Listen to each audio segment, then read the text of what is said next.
Regarde ça. Ça. Et ça aussi. Tu vois le schéma ? Tous ces véhicules ont un point commun. Aucun d'entre eux n'est blindé. Aucun des soldats à l'intérieur n'est protégé. Et ils sont tous russes. La Russie envoie ses soldats à la guerre à poil, littéralement, sans casque, sans gilet, sans rien. Et quand je dis à poil, je veux dire que 80% des troupes vont au combat avec moins de protection que vous n'en avez en conduisant votre voiture. Les chiffres là-dessus font peur. Et ce qu'ils révèlent sur Poutine est encore pire. Ce que vous venez de voir n'est pas de la propagande, ce sont des vidéos vérifiées de plusieurs incidents documentés par des commandants ukrainiens. Des gens qui sont là-bas et qui voient cela de leurs propres yeux. Igor Komok, commandant adjoint du 2e bataillon mécanisé de l'Ukraine, a observé cette situation se répéter dans la région de Lyman, une ville de l'est de l'Ukraine, en première ligne de la guerre, sur 20 groupes d'assaut russes récents. Seulement 4 portaient des casques et des gilets pare-balles. Seulement 4. Et voici un chiffre choquant. 80% des soldats russes entrent au combat sans protection de base. Une brigade ukrainienne a partagé des photos d'au moins 6 soldats russes morts, et aucun d'eux ne portait d'armure. Igor Komok a bien résumé la réalité en disant « Ce ne sont pas des cas isolés. Ils sont forcés de se battre sans l'armure dont ils ont besoin. » Alors, voici la question. Pourquoi ? Pourquoi la 2e plus grande puissance militaire du monde envoie-t-elle des soldats à la guerre sans équipement de base ? La réponse réside dans une contradiction tellement absurde que lorsque vous comprendrez, cela vous semblera impossible, mais c'est exactement ce qui se passe. Commençons par les chiffres. Jusqu'au 30 novembre 2025, les estimations ukrainiennes indiqueraient que la Russie a subi 1 172 860 pertes, soit plus d'1 million de soldats tués ou blessés. Laissez-moi mettre cela en perspective. L'Union soviétique a combattu 10 ans en Afghanistan. Savez-vous combien il y a eu de pertes ? Environ 50 000. Poutine a sacrifié 23 fois plus de soldats en moins de 4 ans, avec ces pertes gigantesques. Vous vous attendriez à ce que la Russie soit désespérée de protéger les soldats qu'il lui reste, n'est-ce pas ? Qu'il lui reste en effet. Après tout, recruter et former des gens coûte cher. Perdre des soldats ralentit tout, et c'est là que l'histoire devient folle. La Russie paie 28 000 $ de prime à chaque soldat qui signe un contrat. 28 000 $ juste pour convaincre la personne de s'engager. Ensuite, plus de 3 200 $ par mois de salaire au premier semestre de 2025. À lui seul, Poutine a dépensé 25 milliards de dollars en salaires et primes. Maintenant, réfléchis avec moi. Cela fait 28 000 $ par soldat, n'est-ce pas ? Et combien coûte un casque militaire basique ? On peut estimer que c'est autour de 500 $. Un gilet pare-balles, c'est environ 1000 $, peut-être plus. L'équipement complet, c'est autour de 2000 $.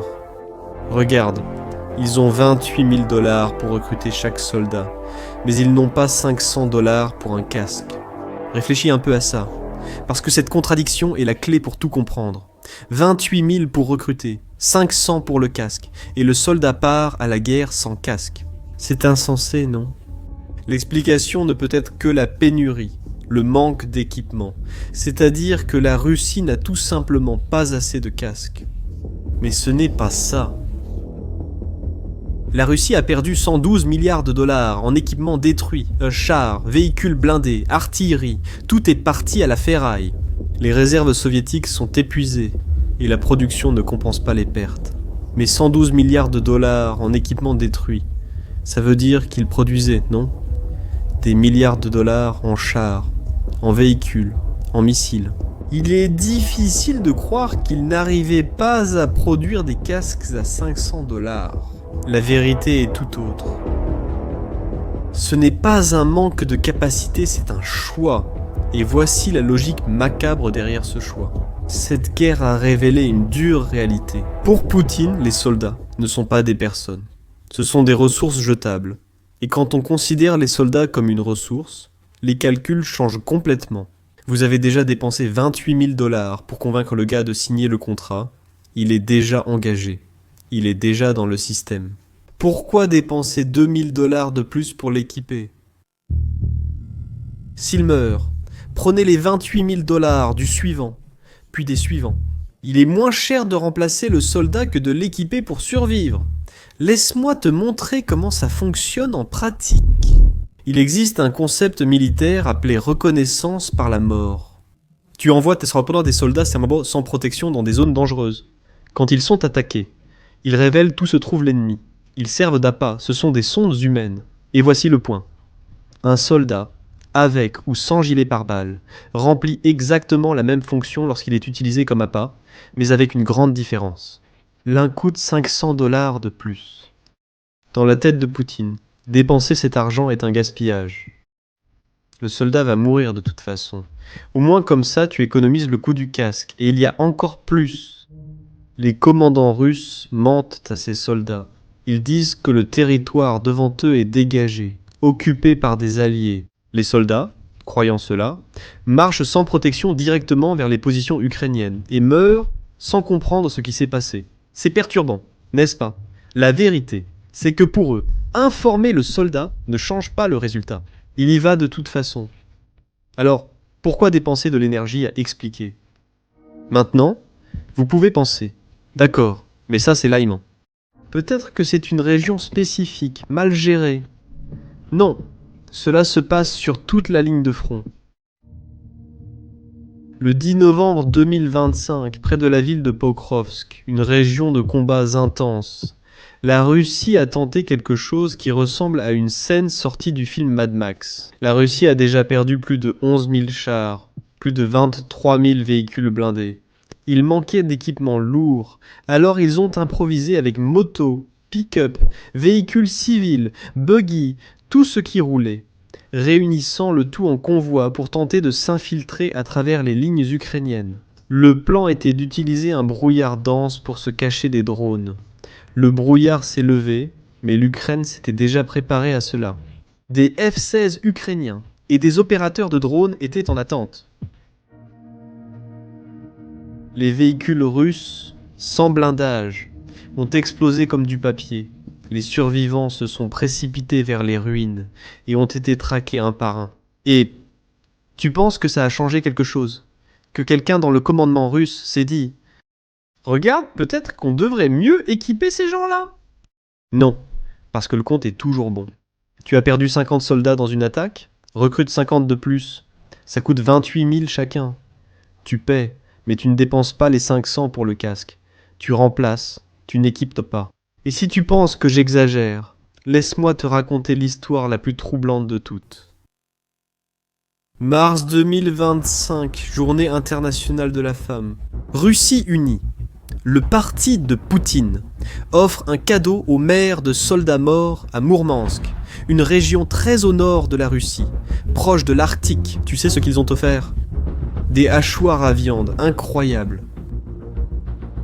Regarde Maya Sorobka, c'est comme les Russes et les Ukrainiens appelant cette guerre, ça veut dire la machine à broyer. Le hachoir qui transforme les soldats en viande hachée. Et le gouvernement russe a donné l'objet littéral aux mères qui ont perdu leur fils dans ce hachoir. Quand l'indignation a éclaté, les responsables se sont défendus en disant que ce sont les mères qui l'avaient tout demandé. Ils n'ont pas compris le problème. Voilà ce qui arrive quand on traite trop longtemps les soldats comme une ressource.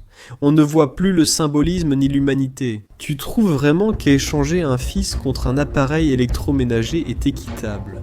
Et cette mentalité imprègne tout, parce que pour eux, un soldat, c'est de la matière première. On n'investit pas dans la protection d'une matière première qui sera consommée de toute façon, on s'assure juste d'en avoir assez en stock. Les chiffres le confirment. Le taux actuel est brutal. Environ 1100 pertes russes par jour, rien qu'en novembre 2025, plus de 1000 personnes par jour. Et la réponse de la Russie n'est pas de mieux protéger ce qu'elle a, mais de recruter davantage. Pendant ce temps, les réserves financières de la Russie s'effondrent. L'argent s'épuise et, malgré cela, ils continuent de payer 28 000 par tête. Parce que, dans les calculs macabres du Kremlin, c'est le coût intelligent. Même les critiques à l'intérieur de la Russie ont commencé à s'en rendre compte. Des blogueurs militaires qui soutiennent la guerre s'en plaignent ouvertement. Ils disent que la télévision montre des victoires stupides, alors que des régiments entiers meurent pour des villages sans importance. La narration se fissure, mais le système continue. Tu sais ce qu'il y a de pire? L'hiver arrive pour eux. De décembre à février, les températures dans cette région descendent à 15, voire 20 degrés, parfois moins encore. Des soldats sans armure vont maintenant aussi affronter cela sans vêtements chauds adéquats. Et ils le feront en combattant des drones thermiques qui voient parfaitement dans le froid. L'Ukraine attaque les raffineries russes, créant une pénurie de carburant. Et vous savez quelle sera la réponse de la Russie? Plus de soldats, encore 28 000 $ par tête, parce qu'il est au moins cher de remplacer que d'équiper. Tu te souviens de ce soldat au début qui courait sans protection face aux drones? Il n'est pas ennemi par choix. Il a cru à la promesse des 28 000 $. Il a signé le contrat. Il a été envoyé à la guerre. Il a découvert que Poutine avait les moyens de le convaincre d'y aller, mais pas de le protéger, estimant qu'il avait déjà accompli sa mission et que le protéger serait un gaspillage d'argent. C'est la réalité des troupes de Poutine. Ils se battent sans rien. Ce n'est pas de l'incompétence, ce n'est pas du désordre, c'est un choix calculé. C'est une machine qui transforme l'argent et les gens en chair à canon, et qui fonctionne exactement comme elle a été conçue. La question qui reste est, jusqu'à quand cela va-t-il continuer? Combien de temps la Russie peut-elle continuer à sacrifier des soldats de cette manière? Et toi, qu'est-ce que tu penses de cette situation? Laisse ton avis dans les commentaires. Si cette vidéo t'a appris quelque chose que tu ne savais pas, partage-la et abonne-toi à la chaîne pour plus d'analyses comme celle-ci. À la prochaine!